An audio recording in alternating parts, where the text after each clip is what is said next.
Hey, this is Greg Knapp, and I've got some bonus content for you from Fusion 2023. It's how to change bad habits and create new ones. But first, I want to give you a quick accountability check. What action steps have you taken to do less and achieve more? Have you talked with your team so everyone is clear on the purpose of your business and the purpose of everyone's role in your business? And do you have a plan to use that purpose to drive everything and keep the focus on it?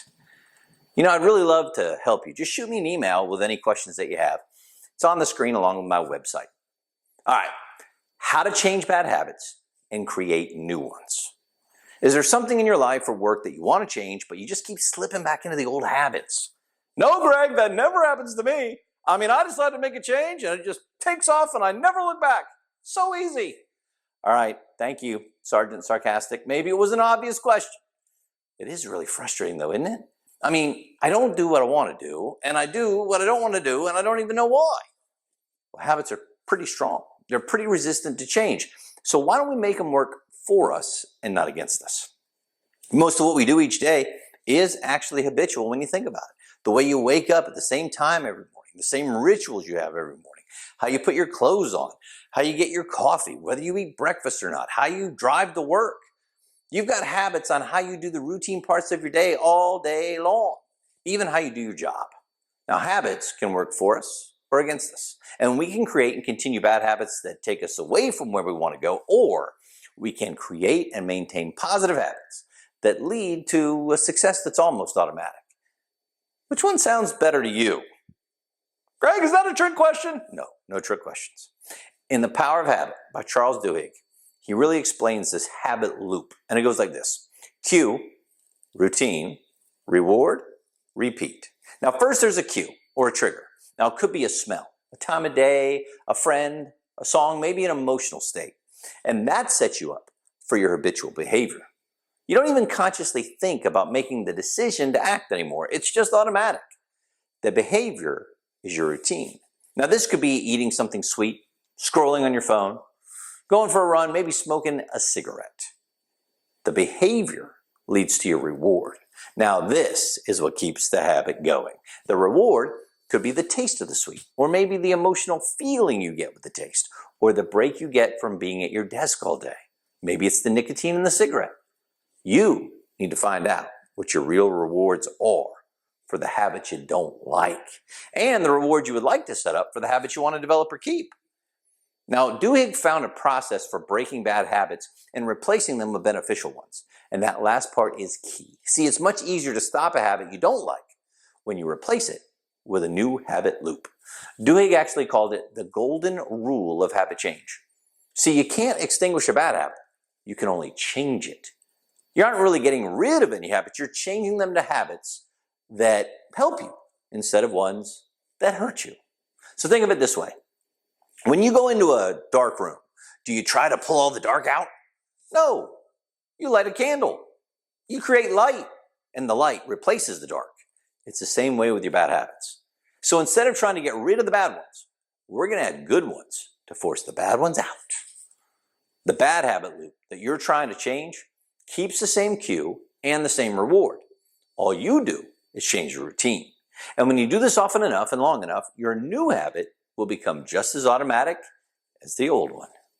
Now, wouldn't it be great to take control of the habits that run most of our lives? And wouldn't it be great to consciously create good habits that will help take us where we want to go? You can do exactly that. Now, it's not always easy, but Duhigg explains how we can do it. Go ahead and pick up his book to learn more. Once you lock in those new behaviors and you make them habits, it's going to be easier to stay motivated for the long term. But you will have days when you don't feel like it. We've all been there. So how do you stay motivated? That's a great question. I always come back to the why. Why are you working this hard? Why are you doing what other people aren't willing to do? Well, maybe because then you'll get to do what other people aren't able to do. Try this exercise with me. Do it every morning for 2 weeks and tell me how it goes. Imagine you're living the life that you've always wanted. You have the relationships, career, money, family, home, lifestyle you've only dreamed about. What exactly would your life be like if that was true? Visualize it right now. Imagine it. What would it look like and sound like and smell like? What would it feel like? What would it taste like? Really feel the feels. Feel how you would be if you were living this extraordinary life and simmer in those feelings for 5, 10 minutes. Now, feeling motivated yet? And on those days you slip a little, make sure you give yourself some grace. I mean, we've all got so much we want to do in a day, week, month. When we don't get it all done, we start shoulding on ourselves. Be careful how you say it. I should have said, I should have done, I should have been there, I should have gotten more work done, I should have finished, and on and on and on. And any time that you start shoulding on yourself, things are going to get messy. And you're going to feel bad.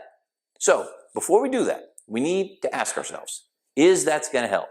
Will playing those tapes, criticizing yourself over and over in your head, is it really going to lead to good feelings? Is it going to motivate you? Or is it just going to bring you down and make it less likely for you to be able to do what you want to do and achieve your goals? Now, I'm not saying ignore a time when you're having trouble, right? I want you to evaluate this lack of motivation. I want you to determine how to get back on track. Readjust your timeline if you need to, but give yourself some grace. Then get back in the game. See, following your passion or purpose to achieve your goals, it should be enjoyable. Don't let the stress ruin it for you. I want to encourage you. You can find and pursue your passion and purpose in every part of your life. You were created with gifts, talents, desires that you can use to live a life of purpose and joy and serve others and make a difference. It's a process. It's not all up and to the right, but the journey is so worth it. I love what Stephen Covey said. Be patient with yourself. Self-growth is tender. It's holy ground. There's no greater investment. So here's to your process of living out your passion and purpose. The world needs it. Let's go.